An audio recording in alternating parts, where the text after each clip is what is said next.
Hi friends, welcome back to Manassu creations YouTube channel. ನೋಡಿ, ಇವತ್ತು ಒಂದು ಆರೋಗ್ಯಕರವಾದ ಕರಿಬೇವಿನ ಚಟ್ನಿ ಪುಡಿ ಮಾಡ್ತಾಯಿದ್ದೀನಿ. ಮಾಡಿ ತೋರಿಸಿದ್ದೀನಿ ನೋಡಿ ನಿಮಗೆ ಹೇಗಿದೆ ಅಂತ ಅಂದ್ಬಿಟ್ಟು.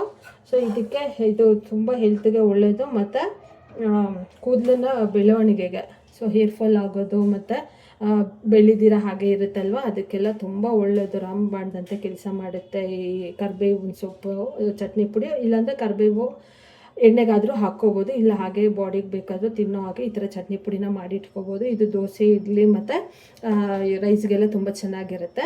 ರೈಸ್ಗೆಲ್ಲ ಹಾಕ್ಕೊಳ್ಳೋ ಆಗಿದ್ದರೆ ಸ್ವಲ್ಪ ಎಣ್ಣೆ ಹಾಕ್ಬಿಟ್ಟು ಈ ಪುಡಿನ ಹಾಕಿ ಫ್ರೈ ಮಾಡಿಬಿಟ್ಟು ಆಮೇಲೆ ಅನ್ನ ಕಲಿಸ್ಕೊಂಡು ತಿನ್ಬೋದು. ಚಟ್ನಿ ಪುಡಿನ ಆ ಥರನೂ ಯೂಸ್ ಮಾಡ್ಕೋಬೋದು, ಇಲ್ಲ ಮೊಸರನ್ನಾಗಿ ಬೇಕಾದ್ರೂ ಹಾಗೆ ಡೈರೆಕ್ಟಾಗಿ 1 ಸ್ಪೂನ್ ಹಾಕ್ಕೊಂಡು ತಿನ್ಬೋದು. ತುಂಬ ಟೇಸ್ಟಿಯಾಗಿರುತ್ತೆ, ತುಂಬ ಚೆನ್ನಾಗಿರುತ್ತೆ ತಿನ್ನೋಕ್ಕೆ. ಬನ್ನಿ ನೋಡೋಣ ಈಗ ಇದಕ್ಕೆ ಏನೇನು ಇಂಗ್ರೀಡಿಯೆಂಟ್ಸ್ ಹಾಕಬೇಕು ಅಂತ ಅಂದ್ಬಿಟ್ಟು. ನೋಡಿ, ಮೊದಲಿಗೆ ಕರಿಬೇವನ್ನ ಕ್ಲೀನಾಗಿ ವಾಶ್ ಮಾಡಿ 1 ಕಪ್ ಆಗುವಷ್ಟು ಇಟ್ಕೊಂಡಿದ್ದೀನಿ. ಅದು ಡಸ್ಟೆಲ್ಲ ಇರುತ್ತಲ್ಲ, ಕ್ಲೀನಾಗಿ ವಾಶ್ ಮಾಡಿಬಿಟ್ಟು ಬಟ್ಟೆ ತೊಗೊಂಡು ಒರೆಸಿ ಇಟ್ಬಿಡಿ. ಮತ್ತು ಇದಕ್ಕೆ ಧನಿಯಾ 2 ಸ್ಪೂನು, ಮತ್ತು ಉದ್ದಿನಬೇಳೆ 2 ಸ್ಪೂನು, ಕಡಲೆಬೇಳೆ 2 ಸ್ಪೂನು, ಒಂದು ಸ್ವಲ್ಪ ನಿಂಬೆಹಣ್ಣು ಗಾತ್ರಕ್ಕಿಂತ ಸ್ವಲ್ಪ ಚಿಕ್ಕದಾಗಿ ಹುಣಸೆಹಣ್ಣು, ಮತ್ತು ಖಾರಕ್ಕೆ ಒಣಮೆಣ್ಸಿನ್ಕಾಯಿ, ಮತ್ತು ಜೀರಿಗೆ 1 ಸ್ಪೂನ್ ತೊಗೊಂಡಿದ್ದೀನಿ, ಮತ್ತು ಅರಿಶಿನ ಮತ್ತು ಉಪ್ಪು ಗ್ರೈಂಡ್ ಮಾಡ್ಕೊಳ್ಳೋಕೆ ಹಾಕ್ಕೊಳ್ಳೋಣ. ಸೊ ಈಗ ಬಾಣಲೆಯಲ್ಲಿ 2 ಸ್ಪೂನ್ ಆಗೋಷ್ಟು ಎಣ್ಣೆ ಇಟ್ಕೊಳ್ಳೋಣ. ಬನ್ನಿ ನೋಡಿ, ಈಗ ಎಣ್ಣೆ ಕಾದಿದೆ. ಈಗ 2 ಸ್ಪೂನ್ ಆಗೋಷ್ಟು ಇಟ್ಕೊಂಡಿದ್ವಲ್ಲ, ಕಡಲೆಬೇಳೆ ಹಾಕ್ಕೊಳ್ಳೋಣ, ಮತ್ತು ಉದ್ದಿನಬೇಳೆ 2 ಸ್ಪೂನ್ ಹಾಕ್ಕೊಳ್ಳೋಣ, ಮತ್ತು ಧನಿಯಾ ಕಾಳು 2 ಸ್ಪೂನು, ಮತ್ತು ಜೀರಿಗೆ 1 ಸ್ಪೂನು. ಸೊ ಇದೆಲ್ಲ ಒಂದು ಸ್ವಲ್ಪ ಸಿಮ್ಮಲ್ಲಿ ಇಟ್ಕೊಂಡು ಫ್ರೈ ಮಾಡ್ಕೊಳ್ಳಿ, ಹೈ ಫ್ಲೇಮಲ್ಲಿ ಇಟ್ಕೋಬೇಡಿ, ಸೀದೋಗ್ಬಿಡುತ್ತೆ. ಸ್ವಲ್ಪ ಕಲರ್ ಚೇಂಜ್ ಆಗೋವರೆಗೂ ಹುರ್ಕೊಳ್ಳಿ ಇದನ್ನು. ಮತ್ತು ಇದೇ ಟೈಮಲ್ಲೇ ಒಣಮೆಣ್ಸಿನ್ಕಾಯಿ ಏನಿದೆಲ್ಲ ಖಾರಕ್ಕೆ ನಿಮ್ಗೆ ಎಷ್ಟು ಬೇಕೋ ನೋಡಿಕೊಂಡು ಹಾಕ್ಕೊಳ್ಳಿ. ಸೊ ಇದೆಲ್ಲ ಸ್ವಲ್ಪ ಸಿಮ್ಮಲ್ಲಿ ಇಟ್ಕೊಂಡು ಫ್ರೈ ಮಾಡ್ಕೊಳ್ಳೋಣ. ನೋಡಿ, ಈಗ ಕಲರ್ ಚೇಂಜ್ ಆಗಿದೆ ಅಲ್ಲ. ಸೊ ಈ ಟೈಮಲ್ಲಿ ಕರಿಬೇವು ಸೊಪ್ಪು ಏನಿತ್ತಲ್ವ, ಅದನ್ನು ಹಾಕ್ಕೊಳ್ಳೋಣ.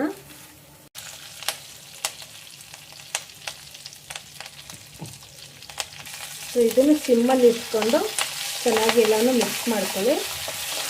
ಒಂದು 2 ರಿಂದ 3 ನಿಮಿಷಗಳ ಕಾಲ ಎಣ್ಣೆಲ್ಲ ಫ್ರೈ ಮಾಡ್ಕೊಳ್ಳಿ. ಇದನ್ನು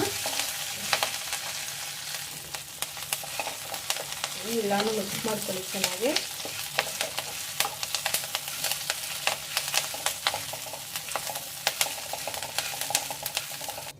ನೋಡಿ, ಈಗ ಇದು 2 ರಿಂದ 3 ನಿಮಿಷ ಆಗಿದೆ ಫ್ರೈ ಮಾಡಿಕೊಂಡು. ಸೊ ಇದೇ ಬಿಸಿಗೆನೆ ಹುಣಸೆಹಣ್ಣು ಏನಿತ್ತಲ್ವ, ಸೊ ಅದನ್ನು ಹಾಕೊಳ್ಳೋಣ. ಸ್ವಲ್ಪ ಸಾಫ್ಟ್ ಆಗುತ್ತೆ ಹಾಗಾಗಿ. ಸೊ ಈಗ ಸ್ಟವ್ ಆಫ್ ಮಾಡಿಬಿಟ್ಟು ಇದು ಫುಲ್ಲಾಗಿ ಕೂಲ್ ಡೌನ್ ಆಗೋಕ್ಕೆ ಬಿಟ್ಬಿಡೋಣ. ನೋಡಿ, ಈಗ ಕಂಪ್ಲೀಟಾಗಿ ಕೂಲ್ ಡೌನ್ ಆಗಿದೆ ಇದು. ಈಗ ಒಂದು ಮಿಕ್ಸಿ ಜಾರ್ ತೊಗೊಂಡು ಡ್ರೈ ಆಗೇನೆ ಪೇಸ್ಟ್ ಮಾಡ್ಕೋಬೇಕು. ಇದನ್ನು ಫುಲ್ ಪೇಸ್ಟ್ ಮಾಡಬೇಡಿ. ಸೊ ಅರ್ಧಂಬರ್ಧ ಆಗಿರಬೇಕು, ಅಂದರೆ ಉಪ್ಪುಪ್ಪಾಗಿರಬೇಕು, ಫುಲ್ಲು ಪೇಸ್ಟ್ ಮಾಡಬೇಡಿ. ಓಕೆನಾ? ನೋಡಿ, ಈಗ ಇದಕ್ಕೇನೆ ರುಚಿಗೆ ತಕ್ಕಷ್ಟು ಉಪ್ಪು ಹಾಕ್ಕೊಳ್ಳೋಣ, ಮತ್ತು 1 ಸ್ಪೂನು ಅರಿಶಿನ ಹಾಕ್ಕೊಳ್ಳೋಣ. ಇದಕ್ಕೆ ನೀರೇನು ಹಾಕಬಾರ್ದು, ಡ್ರೈ ಆಗಿ ರುಬ್ಕೊಬರ್ಬೇಕು. ಬನ್ನಿ ಇದು ರುಬ್ಬೋಣ ಈಗ. ನೋಡಿ, ಈಗ ಆಗಿದೆ. ನೋಡಿ, ಈ ಥರ ಇರಬೇಕು, ಫುಲ್ಲು ಪೇಸ್ಟ್ ಮಾಡ್ಕೋಬಾರ್ದು, ಈ ಥರ ತರ್ತರಿಯಾಗಿರಬೇಕು. ಕಾಣ್ತಿದೆ ಅಲ್ವಾ? ಸೊ ಈ ಥರ ಇದ್ದರೆ ಸೊ ಅನ್ನಕ್ಕೂ ಚೆನ್ನಾಗಿರುತ್ತೆ ಮತ್ತು ದೋಸೆ ಇಡ್ಲಿಗೂ ಚೆನ್ನಾಗಿರುತ್ತೆ. ಸೊ ನೀವು ಇದನ್ನು ಹಸಿಯಾಗಿರೋ ಅಂಥ ಕರಿಬೇವಲ್ಲೂ ಮಾಡ್ಕೋಬೋದು. ಒಣಗಿರೋ ಕೊಬ್ಬರಿ ಒಣಗಿಸ್ಬಿಟ್ಟು ಆಮೇಲೆ ಮಾಡ್ತಾರಲ್ವ ಕರಿಬೇವಲ್ಲಿ, ಹಾಗೂ ಮಾಡ್ಬೋದು. ಬಟ್ ಏನದು ಫ್ರೆಶ್ ಆಗಿರುವಾಗಲೇ ಮಾಡಿದರೆ, ಹಸಿಯಾಗಿರುವಾಗ ಕರಿಬೇವು ಟೇಸ್ಟು ತುಂಬ ಚೆನ್ನಾಗಿರುತ್ತೆ.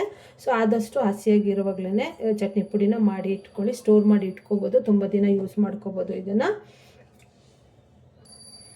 ಓಕೆ ಫ್ರೆಂಡ್ಸ್, ಈಗ ವಿಡಿಯೋ ಇಷ್ಟ ಆದರೆ ನಿಮಗೆ ಲೈಕ್ ಮಾಡಿ, ಶೇರ್ ಮಾಡಿ, ಮತ್ತು ಸಬ್ಸ್ಕ್ರೈಬ್ ಮಾಡ್ಕೊಳ್ಳಿ. Thank you for watching friends.